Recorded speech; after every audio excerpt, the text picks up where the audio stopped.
Greetings. Uh, if I remember correctly, we were analyzing what an atom was, as opposed to what art is, and we were shrinking down to the most minuscule, little, tiny, weeny, beany, teeny size you could possibly get, and only be seen by an electron microscope. As to what this little tiny thing is, right? And we said that it was a brick.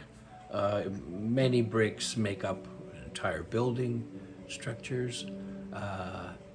As many more could create a universe with everything in it. But how does it look? And how,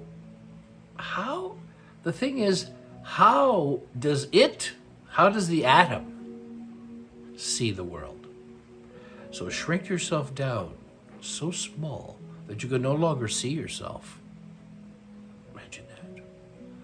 And look around.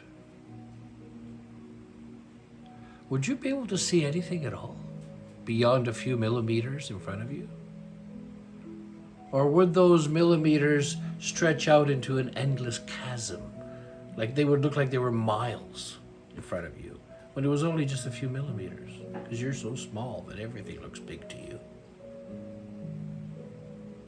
You are an infinitesimally small nucleus with tiny planetoids revolving around each other at the speed of light. Believe it or not.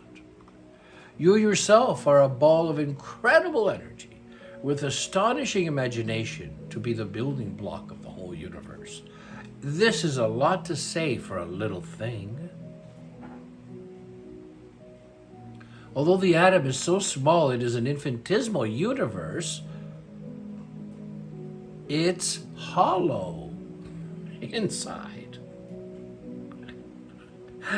It just turns into it round around its own self. With tremendous heat, energy, and power, all condensed in the tiniest of spaces.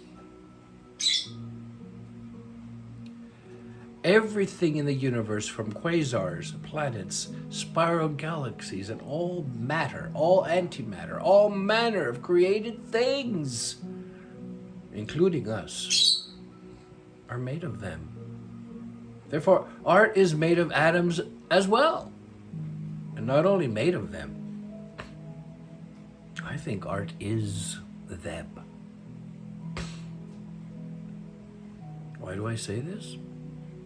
Art is the only faculty we have that behaves like an atom. It possesses a central core of inexhaustible energy. Its dynamism reaches far and wide in all directions, like the spokes of a whirling wheel. Those spokes are flung out like arrows straight to the heart of everything that matters. Each time a masterpiece has been achieved, a bomb has gone off, an atomic bomb of the mind, as a prelude of more to come.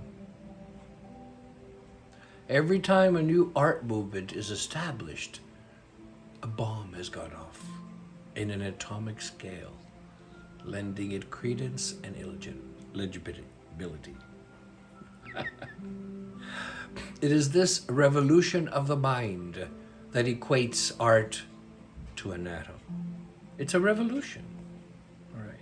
It is its restlessness, its diversity, its seething energy, its quantum leaps and bounds into other worlds hitherto unexplored, its mania for the novel, untried and untested, its never-ending experimentations, its journeys into every light and dark crevices of the mind, and the explorations into the utterances of the soul. Art can do this. It all sounds highfalutin when you really, talk about it and using all these words, but it really is. It really is. All of this. Art cannot but resemble an atom when it does all these things. And what are all these things, these wondrous conjurings of the mind? What perplexities exist there? A never-ending, convoluted labyrinth of astonishing beauty, pathos, tragedy, on a grand scale, exists out there. Imagine witnessing it.